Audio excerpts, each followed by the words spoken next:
Ready? Let's pray. Father in heaven, thank you for each opportunity you give us, the strength and also these instructions that we're going to hear here and learn. Be with us, teach us. In Jesus' name I pray. Amen. Okay, this is the second part of the brain. And this part I'm going to concentrate on how do you heal this brain. I'm going to summarize some of the things we already did. Some already said. So we are all on the same page, and then we're just going to go forward from there. I'm going to go quickly on these things so that so we can get to the meat of the discussion. Then I'm just going to work on an exercise with all of you, and we'll finish it this afternoon at 5. Start again with Proverbs 4:23 that says, "Keep your heart with all diligence, for out of it are the issues of life." Keep your heart. And when I mention heart, the Bible typically uses heart for the brain or the mind. And because out of it are the issues of life. We looked at this, and we're going to probably review it again. We look at the requirements of the brain. We looked at it uses 33% of the glucose of the body. It can only store 2 minutes. So you need a constant supply of sugar or glucose or energy into the brain so the brain can function well. And it needs a lot of oxygen. 20% of all the oxygen it goes to the brain. So out of every 5 deep breaths, 1 goes to the brain. And it's only 2% of your body weight. So it requires a lot. It's 85% water. So if you don't drink water, you're not hydrated, then you're going to have the repercussions of an unhealthy brain. We looked at the issues with our current circumstances. When you go to these places, these hospitals, there's a lot of people that are mentally ill, and you just focus on the people that are really, really mentally gone. But there's a lot of us that experience a lot of those hits that we talk about, that are either depression hits and things that really don't allow us to live our life to the fullest.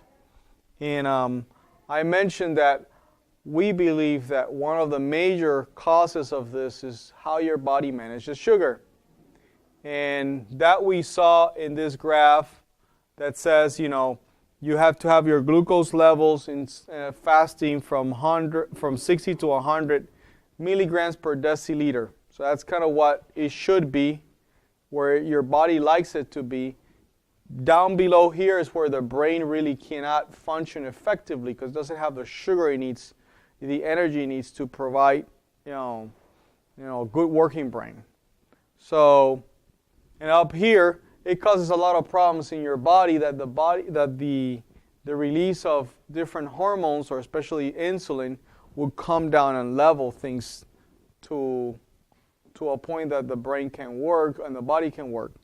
But sometimes we see, for example, with refined sugar, we see that, and when I say refined sugar, I'm saying anything that you add that crystal sugar to will cause an insulin spike that it will cause sugar levels to go really low because it will produce a lot of insulin to bring down all that sugar. Especially that insulin, all that amount of insulin in your body is not good.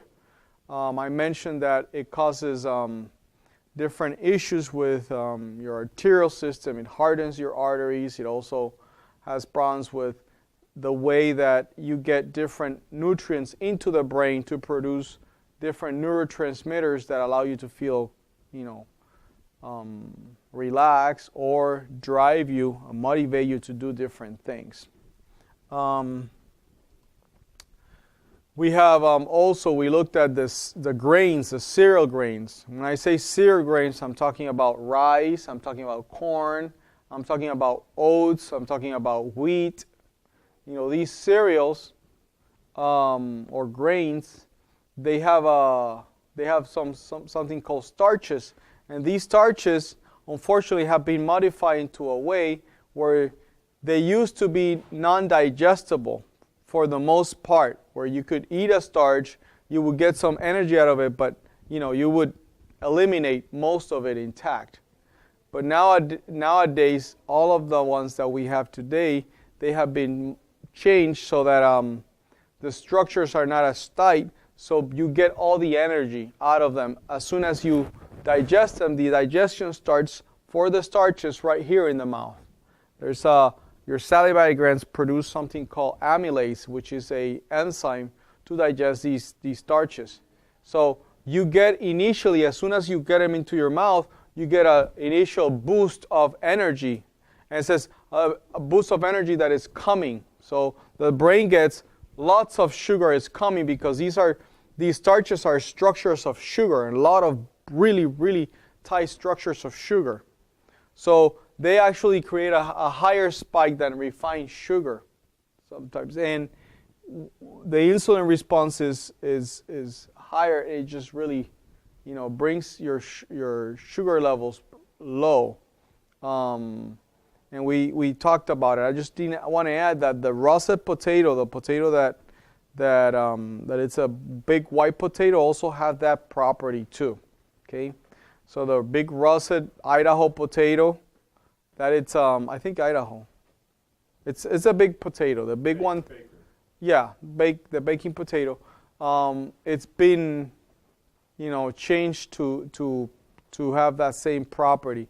It is the potato that McDonald's uses. So it got to that point because McDonald's uses that potato for French fries. So he needs a lot of them, and really.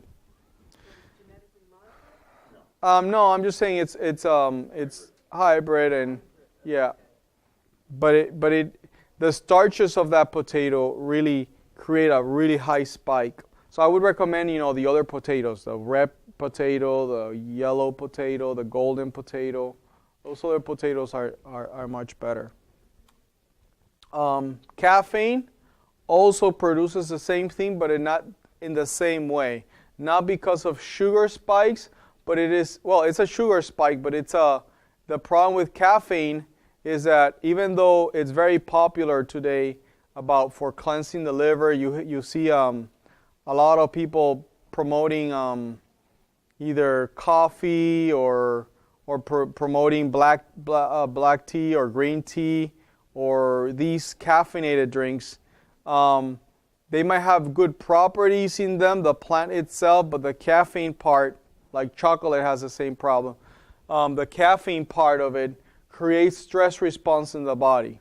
And that stress response in the body causes the body to burn the sugar storages that you have, and it brings a spike in the blood, because normally when people eat these things or drink these things, they're eating or they're sitting down, they're not really moving, and this energy is not used.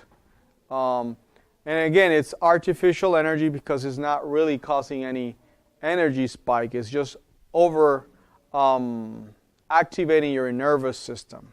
So then you'll be very tired, chronically tired later on if you use these things. And it also affects what we call our adrenal glands, which are the stress. They are the ones that control the stress response in your body. How do you deal with stress? How do you deal with inflammation? So it causes a lot of other problems, but I'm just concentrating on what happens to the brain.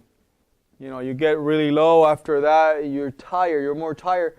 You're very tired when you started drinking. You get up, and then you get back a little bit tired again.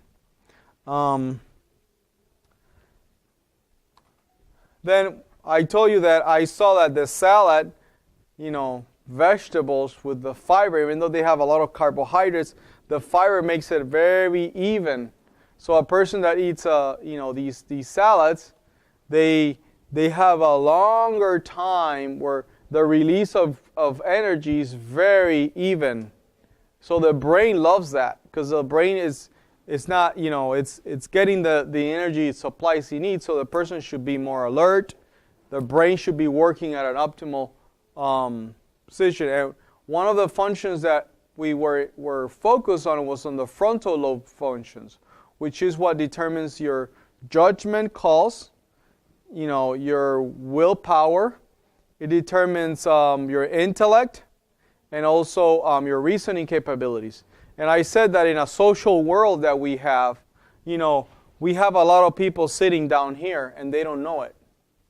And causes a lot of problems because you're trying to reason with someone and you're going to find out that the person doesn't have reasoning capacity. But you look back and you do a glucose tolerance test and you'll find out that there was some deficiencies here that were causing the person not to reason. You were thinking that it was because they didn't want to reason with you, but it was nothing to do with that. It was just probably their lifestyle patterns that were causing the problem. The same with an intellect. The same with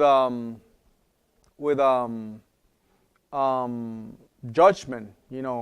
You see many things in today's world where you say, man, that person lacked judgment. How could he do this? How could he leave his children and wife that loved him to go for something else that really is very superficial? And I mean, what type of decisions can a person do when the judgment is part of the frontal lobe of the brain and it's not getting the nutrients that it needs to make those judgment calls?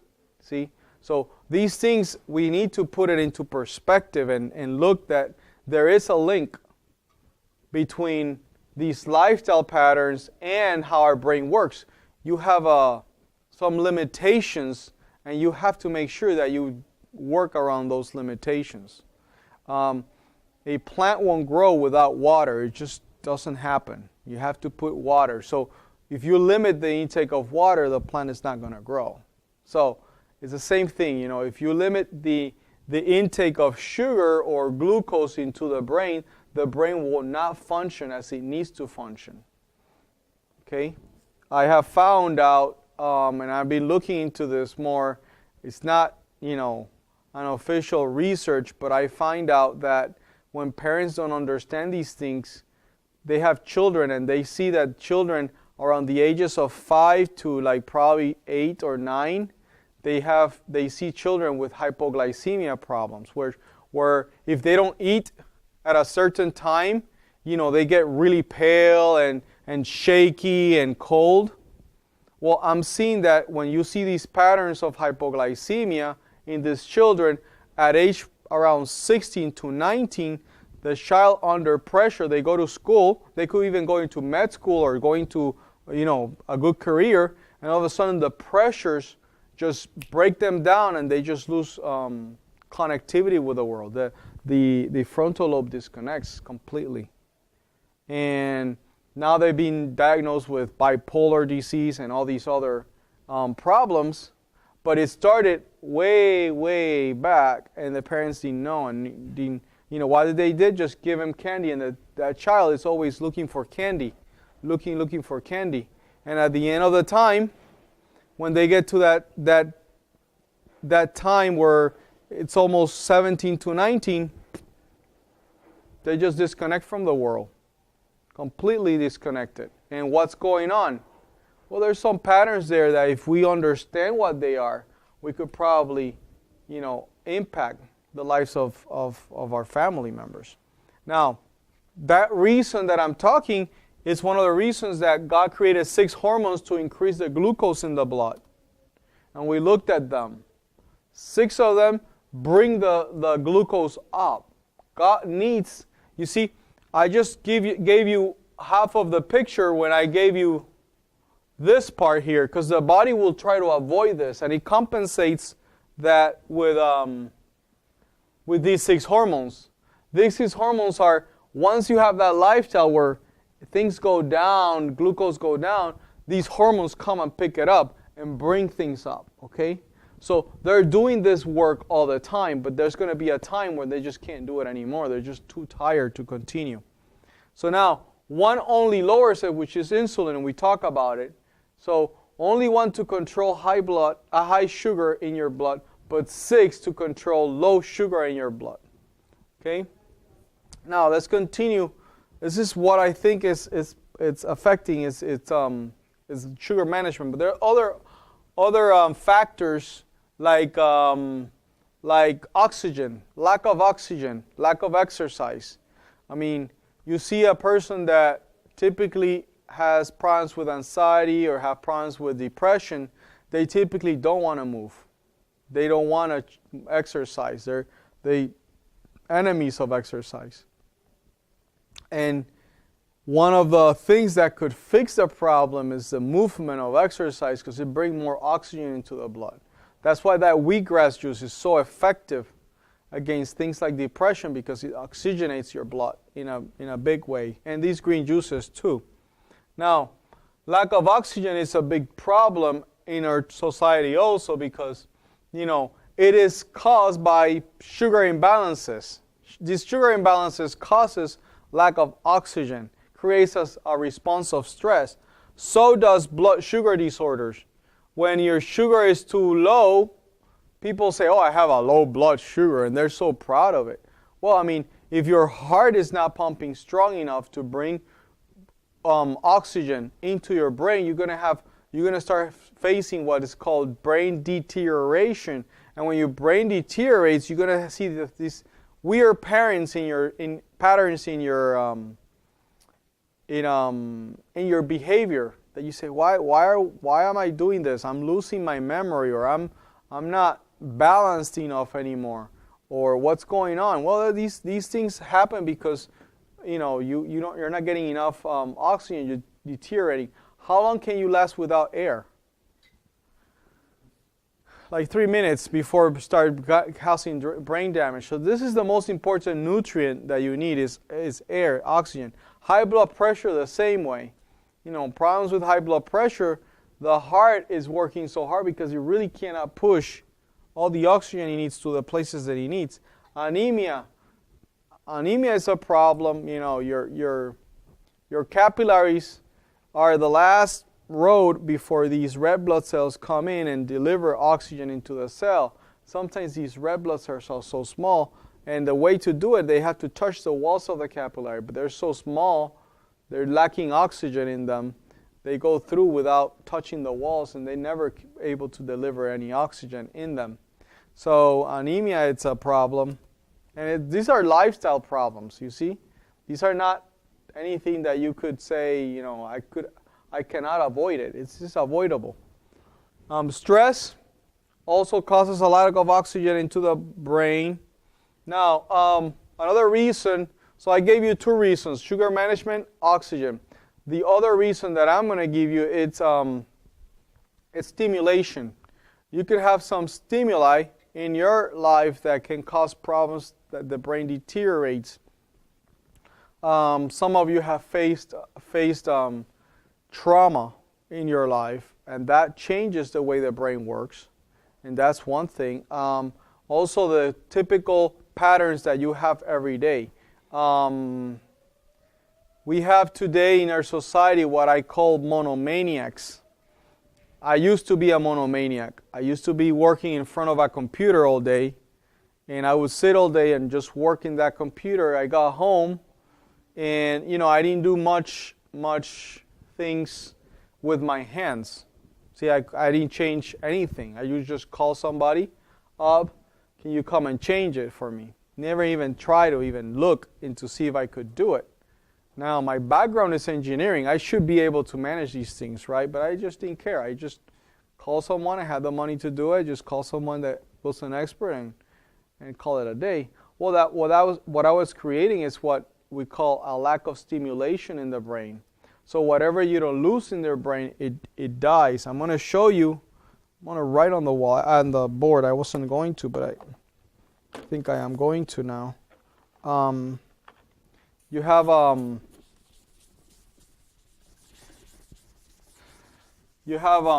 brain cells. They're called neurons, and these cells. I'm not a good drawer, but I'm just gonna try. I should improve in this, anyways. They make connections. They have these arms called axons, and they make these connections, and they have these hands that are called dendrites, right? In these or these fingers, and they connect to other ones, right? Now, these connections are very important because these are what controls your thought patterns, what control your movement of things, what control your eyesight, where you move, controls everything. Even your lungs breathing, everything is controlled by these connections. Now these connections need chemicals in them. And what happens is that if I don't use one of these connections, if I strengthen one of them, and we'll see that later on, if I strengthen this connection, let's say this is a, working in computers or being all day in my cell phone. I'm just super simplifying things just to make it perfect. So I strengthen this, and let's say this one is reading a book. This connection goes when you read a book, and this is when you're in your cell phone watching videos all the time and doing all these things. Well, what happens is that you strengthen this connection, but these ones get weaker. You say, you know what? I am deciding now that I'm going to go back to school and I'm going to get a new training. I'm going to go and change careers. So I want to get another career. And the first time you put that book in front of you, you're like, in 5 minutes, you're like falling asleep and you can't read it. It's just like, why I just can't move forward? It's just not that it's boring. I really want this, but my brain is not able to do it. Why? Because it is like now you have trained for 2 weeks after never training or training very little in your life. We've trained for 2 weeks and we've done some squats and exercises, and you get next week and say, I'm going to run a marathon. What's going to happen to you? What do you think is happening?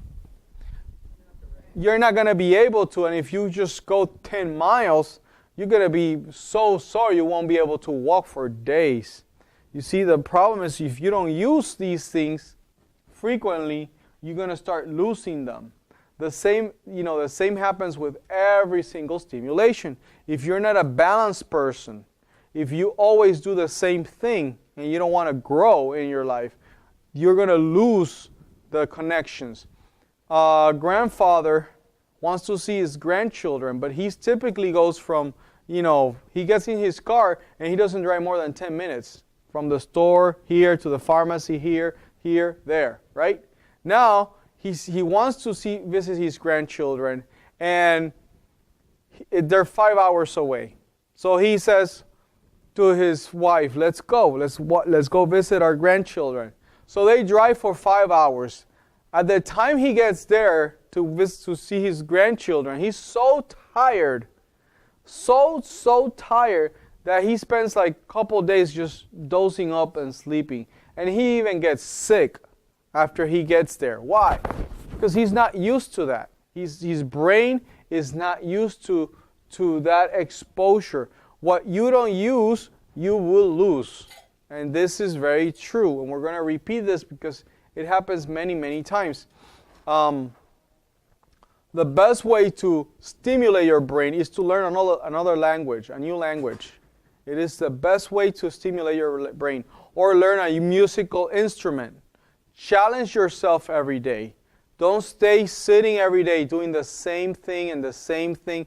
You see, when you strengthen these connections so much, let's say it's just being in front of your cell phone all day and just doing the things that you do and connecting socially through that medium all the time, eventually, you're going to lose a lot of opportunities. Your brain is going to shrink, and it's not going to shrink in a sense that it's getting smaller. It's going to shrink in the possibilities of your capabilities of expanding. You see, they say, they were joking about senior moments. Oh, you have a senior moment. That is not true. Your brain should not deteriorate. Your brain is the only organ that it expands until you die. You could get many new connections of things until you die. The problem is that you repeat the same things every day. Every day you do the same things. When you do that, you shrink. You don't grow. So you got to challenge yourself. When I got here, I got challenged that I felt that I was called to do this. So now I had to speak in front of people, something that I was not used to.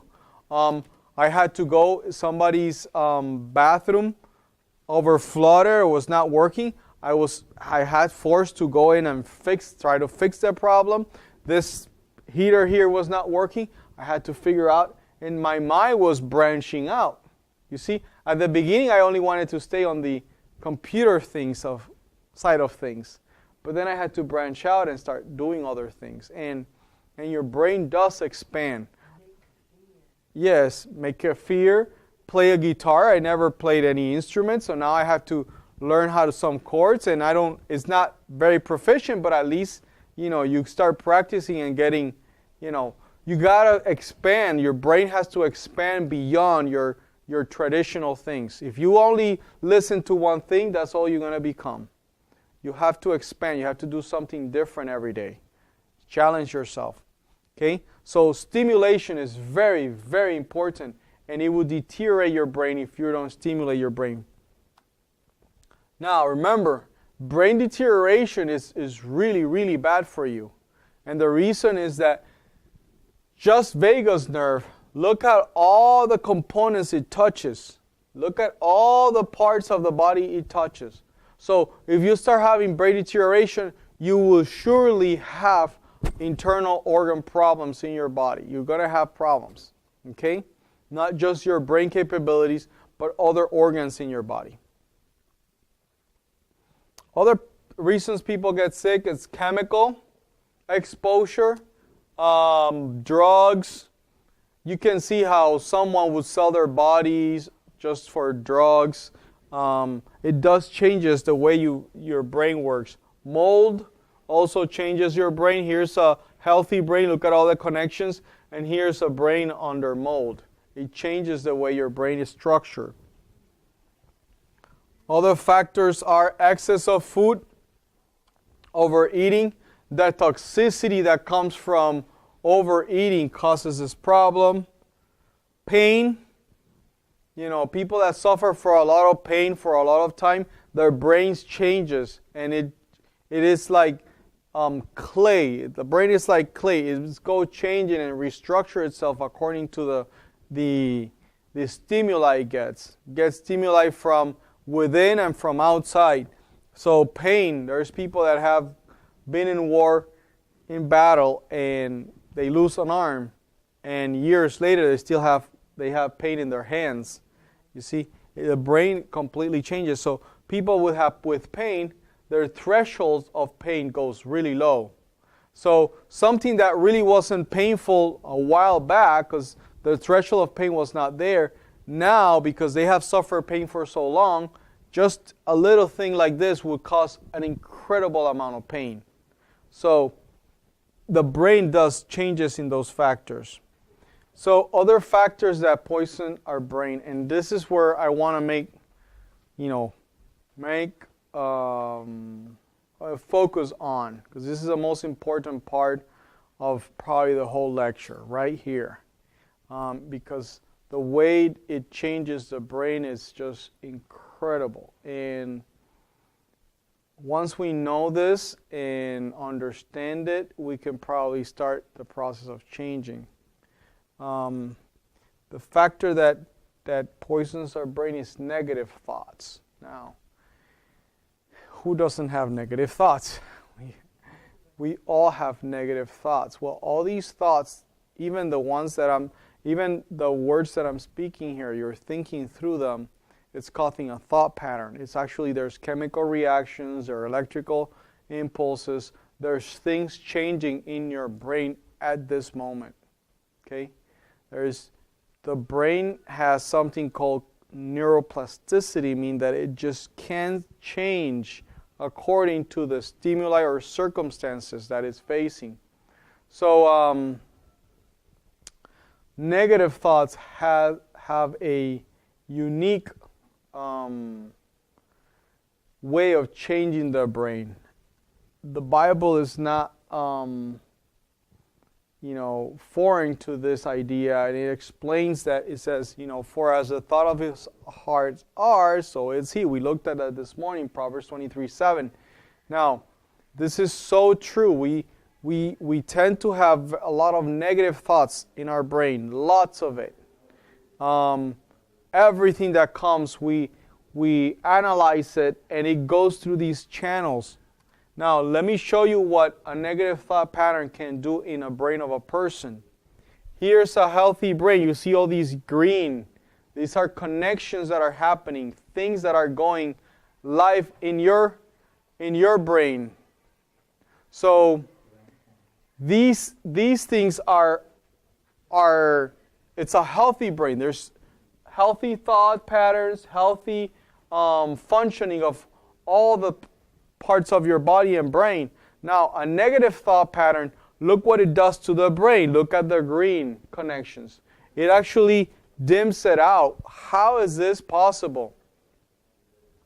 How is this possible? Well, look how it goes.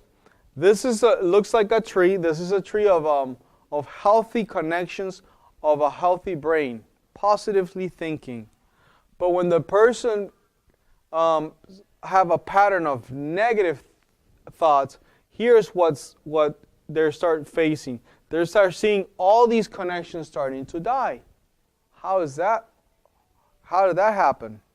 Well, there's this doctor called Karen Lee Leaf, and it's a brain doctor, and she started looking at these. There's these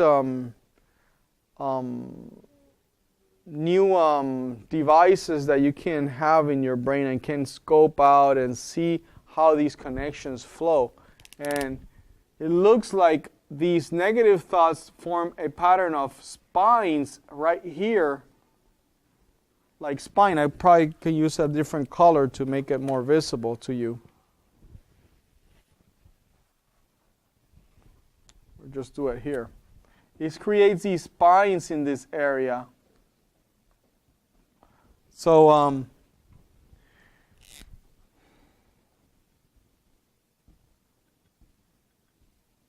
so once it does that, it limits the flow or use of these connections. Now, these connections, as I said, they're not only thoughts, they're movements of organs, there's the movements of muscles, there's all these things happening that if these spines don't get dealt with and they stay there, they're going to have a pattern like this where they're going to go in and start destroying. You're going to start losing the functionality of these things. So negative thoughts, it's not something that, I have negative thoughts and just forget about it. Negative thoughts destroy your body. They destroy your health. And we need to be aware of these things. Again,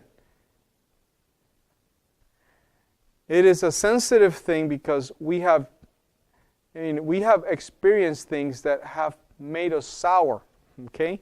Or made us to have these negative thoughts. We've been trained by life and our experiences to go to this area. And some people can easily say, you know what, I can control these thought patterns and I can deal with them. But some others cannot. Here's the issue with it, is that, remember, if you feed, let's say this is a negative thought, if you feed it, and let's say this is a positive thought,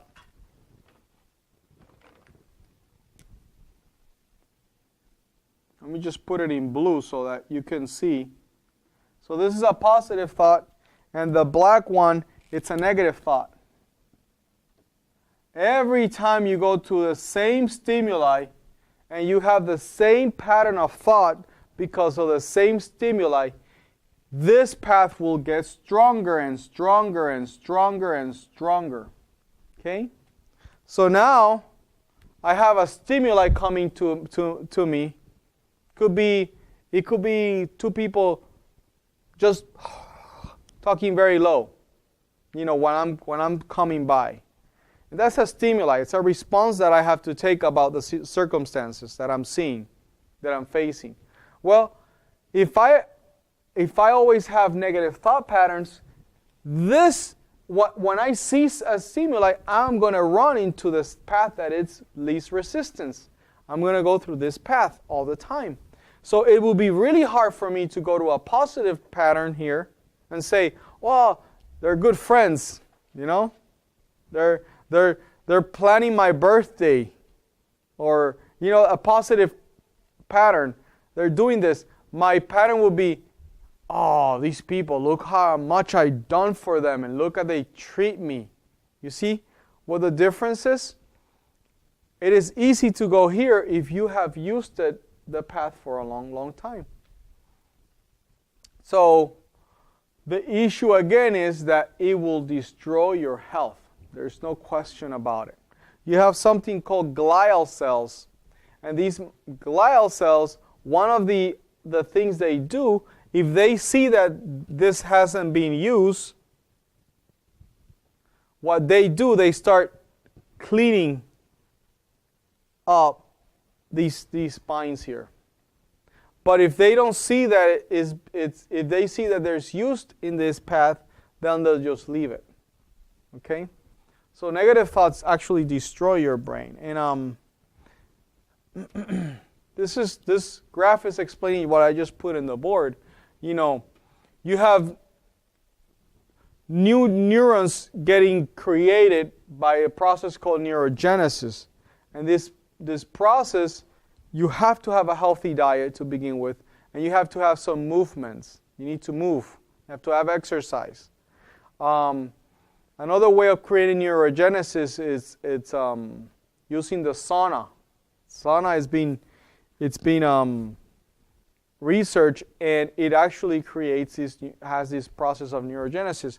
The other thing that we know creates it is fasting. So if you can fast for a couple days, or you can fast for at least 16 hours a day, you create new neural connections. It starts the process of creating new neuron connections, which is great stuff. Okay? Now, new skills, new things you learn, create new connections, new pathways to these new neurons.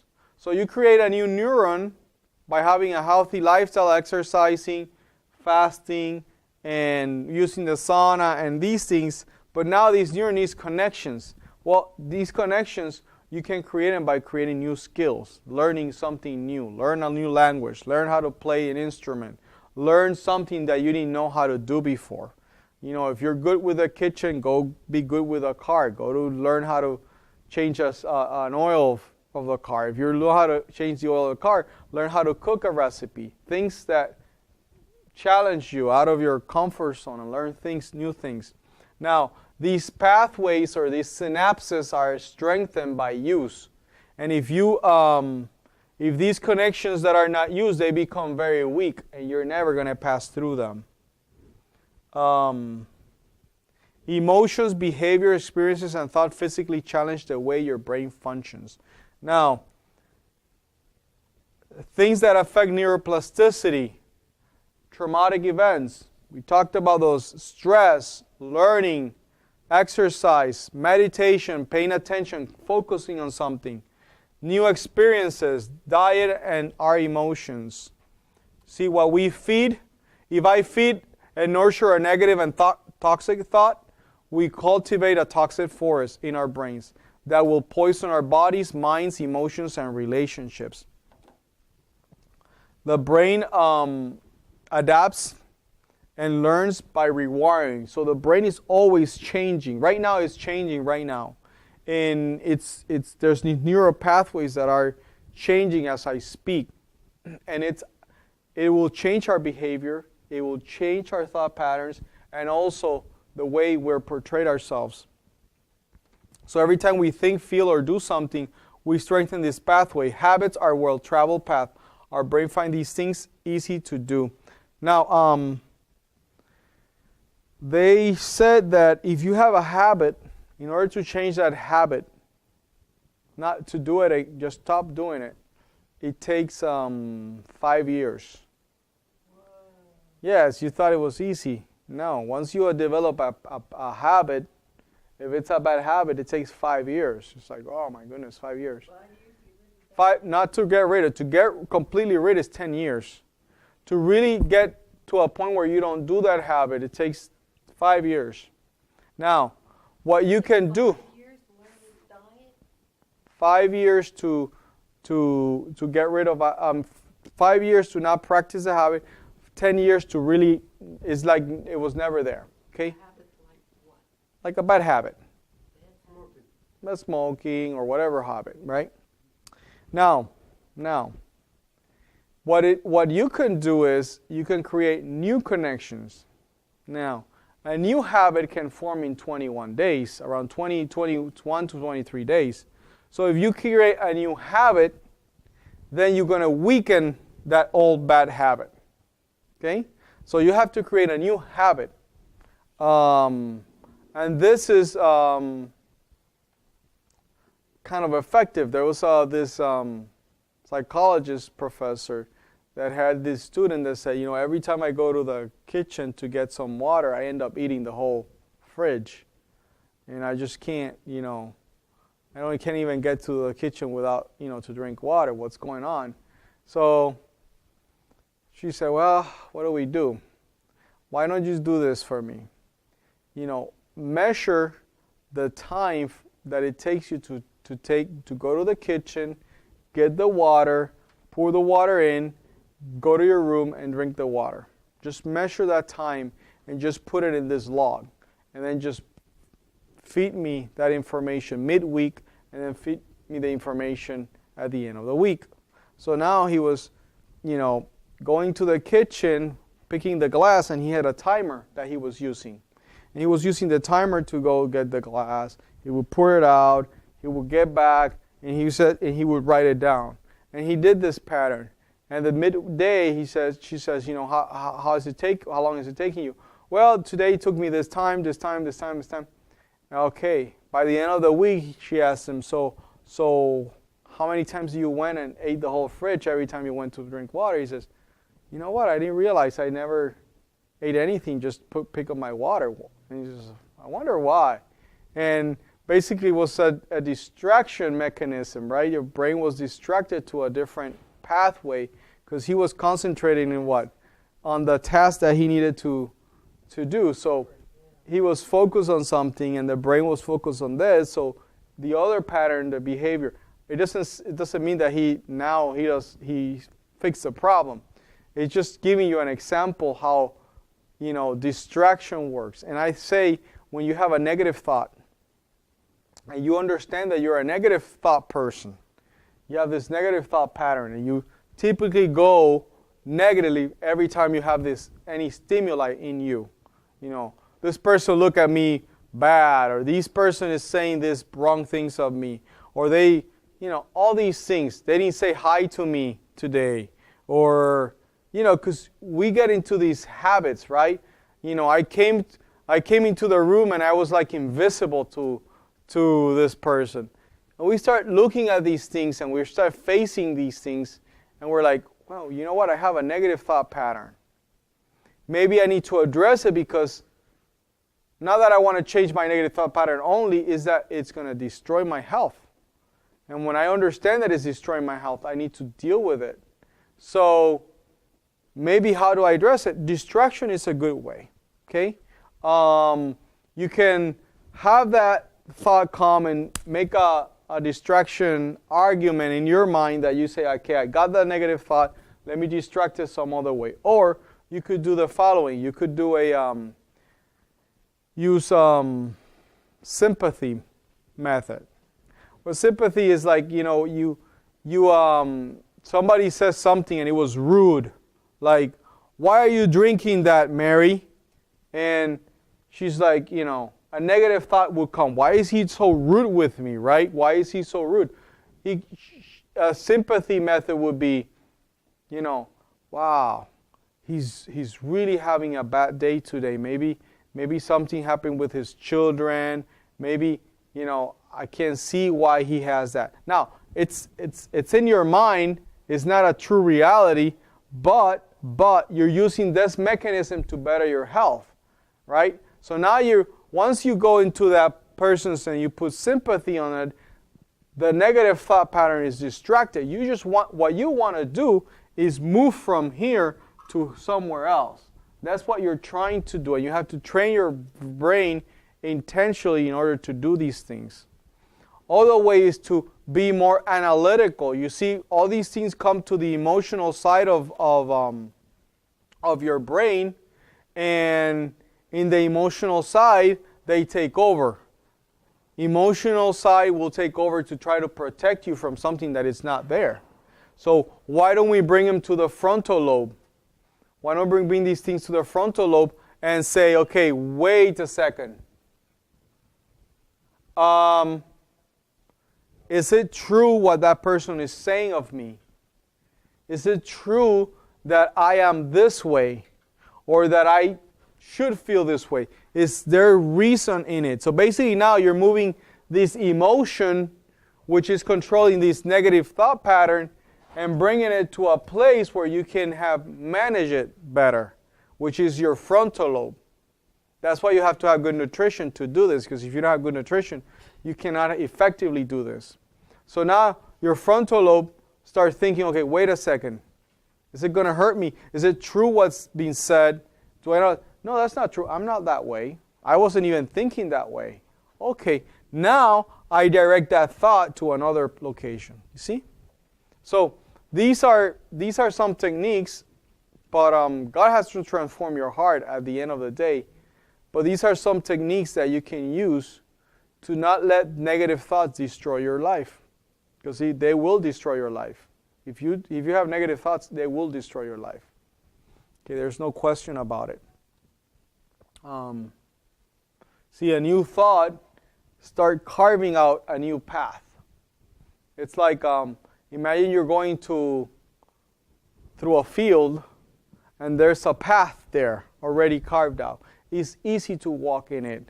But when you have to start a new path and you have to cut down and walk, it's hard at the beginning. But once it starts going through it, then you can move through it very easily. Again, what we think, we are. Our thoughts, what we think determines what we believe. So also that's a big important point. Do you believe? What do you believe will determine, what you think, how you think. So you cannot control your beliefs. Your beliefs are going to control you. Okay? So perspective on yourself, what you feel about yourself, is going to control how you think. Okay? So if you have a wrong concept of who you are, you're going to think differently. And sometimes we have a wrong concept of who we are. This is a different subject, and we could study it, but it's in the Bible. I learned it in the Bible. And the words your father tells you, your earthly father tells you, determines a lot of how you believe in things in life. Okay? So if we had issues in that area, we're going to have a shaky belief system, and we have to address it by, going to the Bible and see how our Heavenly Father thinks of us. Because, what the thoughts of our earthly Father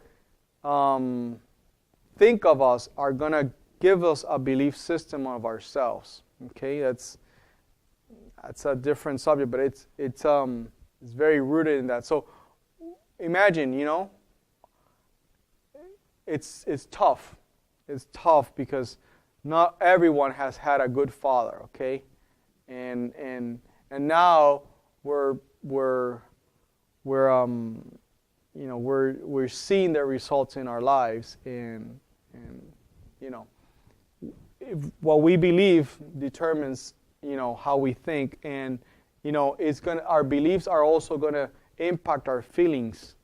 How we feel about things, and how we feel is going to determine our actions, because our actions are basically determined by how you feel, right? If you feel happy, your actions are going to be different than if you're sad. Person that is sad is shoulders in, face down, hunch. It just tells you that there's something going on that is not right. So it's determined by those feelings, which you can see. So it is very important to to take care of your thoughts. Because once you take care of your thoughts, it's going to take care of your beliefs, your feelings, and your actions are going to change. Other factors that poison the brain. This is not least important or less important than the previous one. Unforgiveness.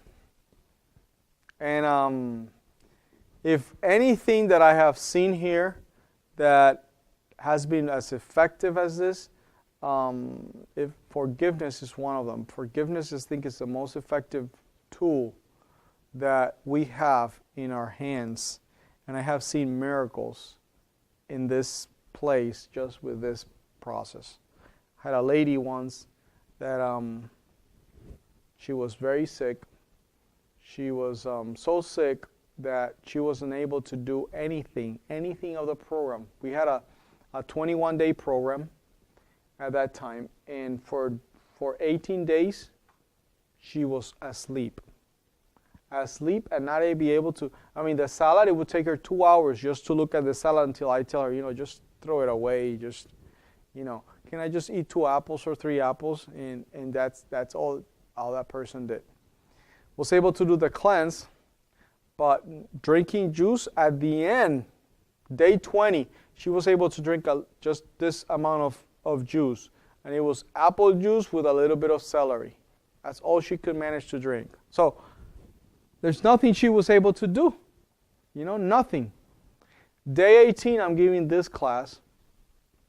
And it's the first time I see her that she wakes up.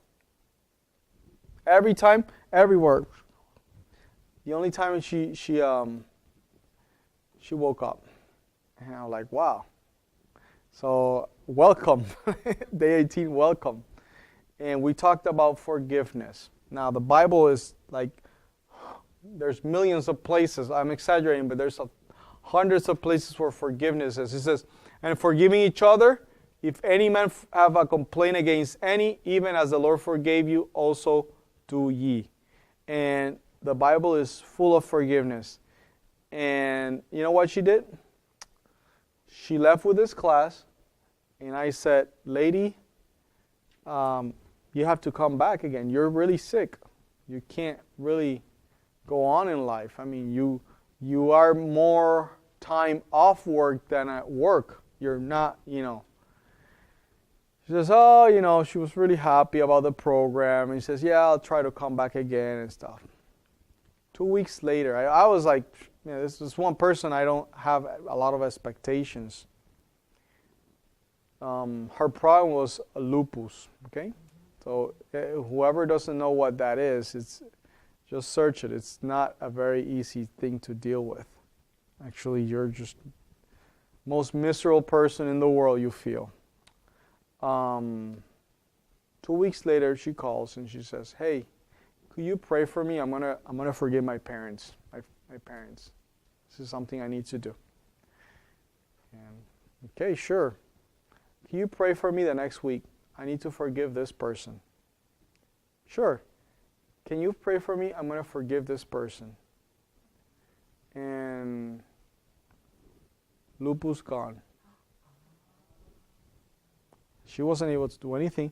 I mean, she tried to do things. By the time, in 6 months, she stopped eating Oreo cookies because they were bad to her stomach, and she was eating a little bit of a salad. She was trying, getting there, I mean, you cannot cure lupus just by eating a little bit of salad. Come on. And most of the problems with pain problems, very pains like fibromyalgia and stuff, I've seen that forgiveness very effectively work. Very effectively. You have no idea how many of these messages, text messages or WhatsApp messages I have where people says, I'm so thankful for the Wellness Center because I can move a vacuum cleaner.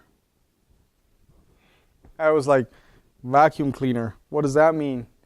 I was watching live through the window of my house. Just couldn't move. The pain was incredible. What did the person do? Forgive. Just forgive. You know, it is the best selfish decision you can ever make. The best selfish decision you could ever make. Because it breaks away the tie you have to that experience. It breaks the tie away that you have from that circumstances or hurt. If you cannot get rid of it, it always be tied to you. And forgiveness has the same behavior of negative thoughts. It creates knots in this place and it destroys all these connections. So if you have problems in your health, you know, sometimes or most likely is not being able to forgive. To forgive and get rid of that circumstance, get rid of that person. And when I say get rid of the person, I'm talking about let them loose. Let them loose so that you can heal. Why is it a selfish decision? Because it is not made because of how you feel about the circumstance or person. If you take feelings into the equation, it will always feel bad. You have to make a decision. Where are decisions made? In your frontal lobe. There is no emotions there. It is just reasoning. And what your reasoning is, I'm going to make this decision because I need to heal myself. I need to get better. And I cannot be tied to this person. Every time I see that person or hear the name of that person, this comes into my life and it just destroys me. You have to let go in order to heal. Now, that's easier said than done because our emotions are there and still alive. But again, you have to make a conscious decision. You have to. What I suggest, you pray for that person. Pray for the circumstance. Pray. Pray every day about it. And you'll see that it will go away. Well, it won't really give you the same feelings that you used to have. But you have to make a decision to change this because if not, it's going to ruin your life. And, you know, the worst thing that it could happen to you, that is you're controlled by somebody else. And then somebody else that you really don't agree with. You know, this lady had her husband, you know, really good marriage. The guy was very religious Christian man, and he went and cheated on her. Okay?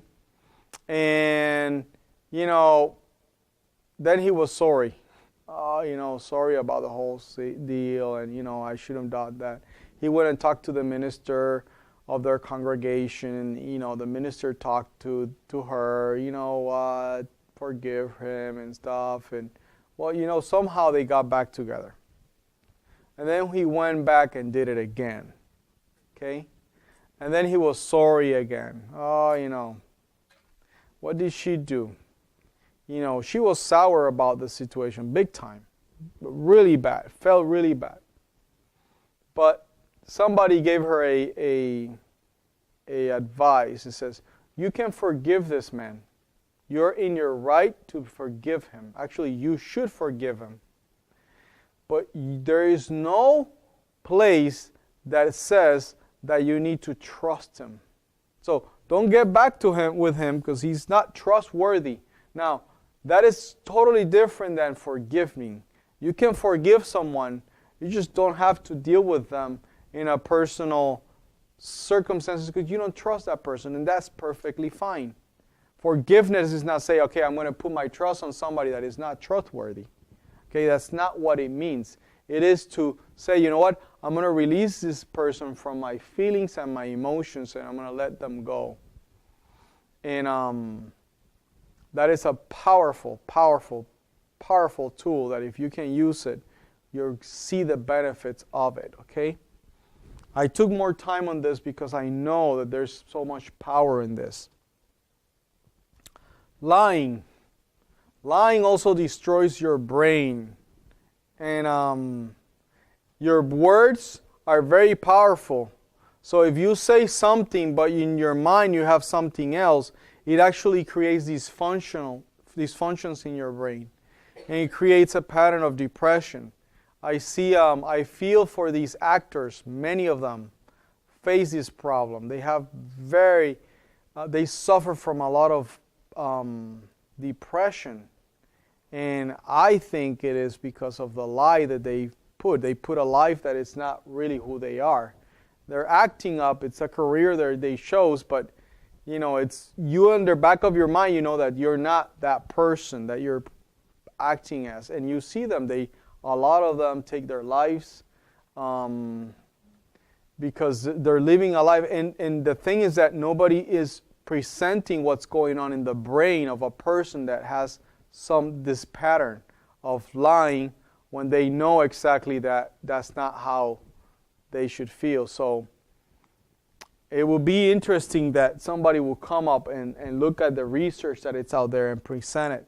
Maybe people will take different choices. He who speaks lies, the Bible says, shall perish. Proverbs 19:9. Really creates a mask. Now, how do we heal the brain? Sanando el cerebro. I have it in English and Spanish. I'm going to translate them.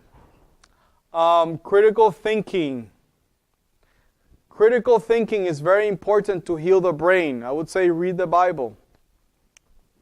In it, you have to think critical. It's not like a book that you just read and have a story. You got to go back and forth, piece the pieces together. You have to analyze things critically. Work with your hands. Now, critical thinking will move things from the emotions to the frontal lobe. Now, working with your hands. Working with your hands is very important. It allows your brain to create new experiences of things. Melodious music. Analyze music. Music that is melodious tends to change a pattern of depression. If you're depressed, don't listen to music with a lot of beat. Tum, tum, tum, tum, tum.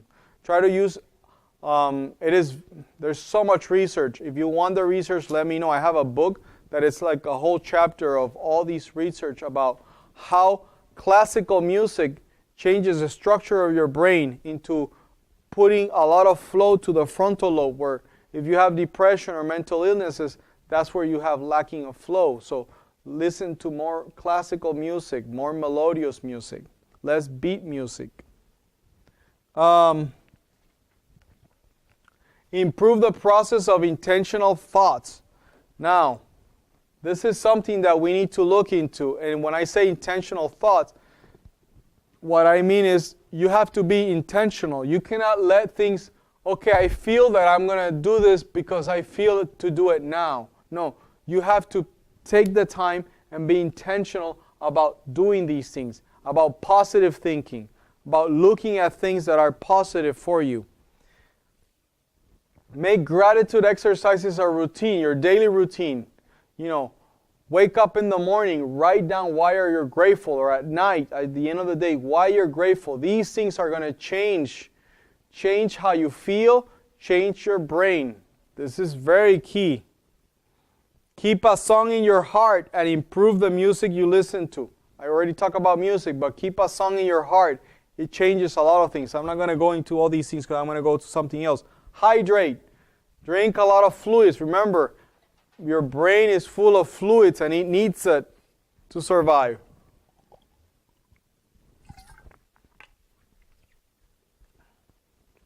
Exercise.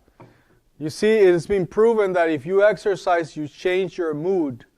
Once we finish, once we finish this heavy exercise that we were doing sometimes, you were like, you felt better. It was tired, but you felt, wow, I accomplished this. This is good. Organize your life. Too much clutter is not good for you. I'm not going to go into that. Now, I want to do something more interactive. I'm going to show you why we should do this, and I'm going to offer this tool to all of you. We're going to do the process, the program tonight on it, but I'm getting you aware of it so that you can use the tool if that is your desire. I want you to be prepared, but you can use this tool if you compare it, I have seen it to be extremely, extremely effective and life-changing. Okay? And I would love not just to feel good inside, but I would love that you transform completely. That's my hope, that you think differently when you leave this place. And there is, we talked this morning that we are enslaved by our thoughts. We are completely enslaved by these thought patterns of our past experiences, and we cannot let go. So now, I'm going to show you there's a way to erase these enslaving thoughts. Now, this is voluntarily. You can do it if you want to. If you don't want to, you don't have to do it. But I'm saying this is a really powerful tool, and I have seen here with my own eyes the transformations. Very quick and very effective. There was a study done and documented in the Psychological Science of 2012 by Pablo Briñol, Margarita Gasco, and Richard E. Petty. And it was in Spain. And they said, treating your thoughts as a material object can increase or decrease their impact on evaluation psychological science. Now, sometimes a thought comes in and you have to label. You have to put a tag, a label to it. For example, somebody said something to you and you feel bad about that thought, right? A negative thought comes in. A good way of dealing with it that I didn't mention earlier is to put a label, a tag to that, what you're feeling. Once you put a tag or a label to your feelings, you move them from the emotional center into the frontal lobe center. For example, I was doing something here and I had asked some person in my staff to do something. And when I come, it's there. Haven't been done. And I come again and it's there. And it hasn't been done. And I come again and it's not there. And I see the person sitting down doing nothing, when I already told them that they had to do this. Now, a negative thought is going to come into my brain, right? That's going to be a negative thought. It could be a negative thought. What can I do? I can say, okay, there's reasons for me to have a negative thought, but why don't I just put a label to that thought? And what I can do is I say, I'm frustrated. I feel frustrated by the responsibility of this person. Once I put a tag on that emotion that I have, and I start doing it. And you know what? Remember, your feelings, your emotions are going to create actions. So here's me letting that negative thought come to fruition. And I start doing the things, the actions of the things, because of how I'm feeling, without allowing myself to understand that there's a negative thought here. Okay? Now, I could put a label and says, I'm frustrated by this. Once I put a label, I change from the emotions to the thought, to the reasoning, okay, to the frontal lobe.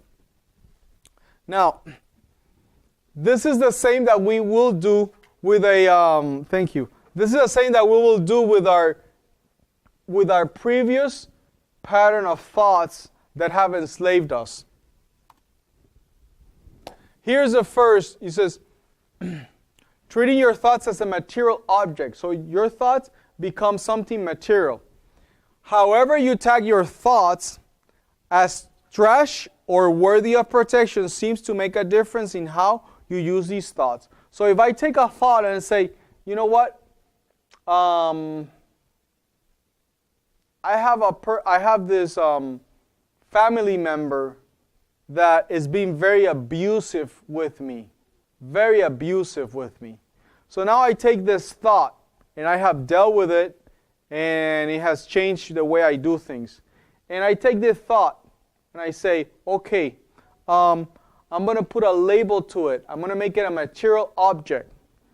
I can trash it or I can keep it with me. is going to change how I react to these thoughts and how it impacts my life. That's the whole gist of this. So the study was done, experiment in 83 high school students, and they were asked to participate in a study where they were told about their body image. So they were told about the body image of these teenagers. Now, you know teenagers, how they are, how concerned they are about their body image. Well, each participant was to write down their positive or negative thoughts about their body and during the 3-minute period. All participants were asked to look back at their thoughts that they wrote. And basically, one group was shown and said, you go ahead and write those thoughts out of how you perceive your body image. And one group was told, go ahead and throw it on the trash. What you wrote, throw it on the trash. And the other one, check it for grammatical errors. When they came back and they did this a few minutes later, the results were this. Look at this.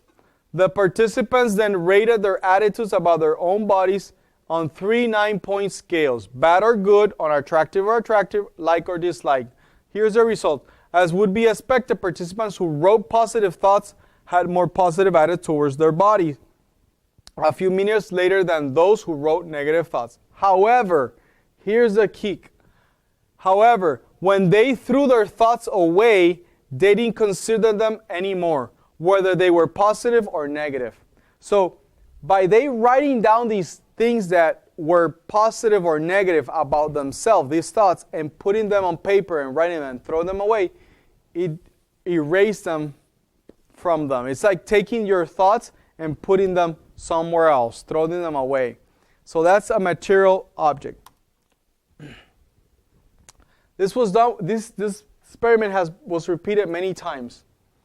This professor repeated this study in strategies to achieve goals, and she took 267 business participants. And what they wanted to do is, how could they keep their goals? How could I make changes in my life and continue them? Because that's what we want. Here's what she did. Group 1, they were asked to simply think about their goals that they hope to accomplish. So this one just thought about it. Then group 2 and 5 were asked to write their goals and rate them. Okay? Rate what they thought about their goals. Group 3 was asked to write action commitments. Says, you know what? I am writing this down, but this is what I'm going to do about it. Group 4, they had to both write the goals and action commitments and share the commitment with the group. Okay? That's 4. And 5, they were going to write it, share it, and find a friend to be to report their progress. Here's the results. 45% of the of group 1 that just thought about it, thought this is my goal, this is what I want to do about it. 45% of them were able to accomplish their goal at least halfway, or got halfway there. The ones that wrote it and share it were able to succeed 62% of their goals.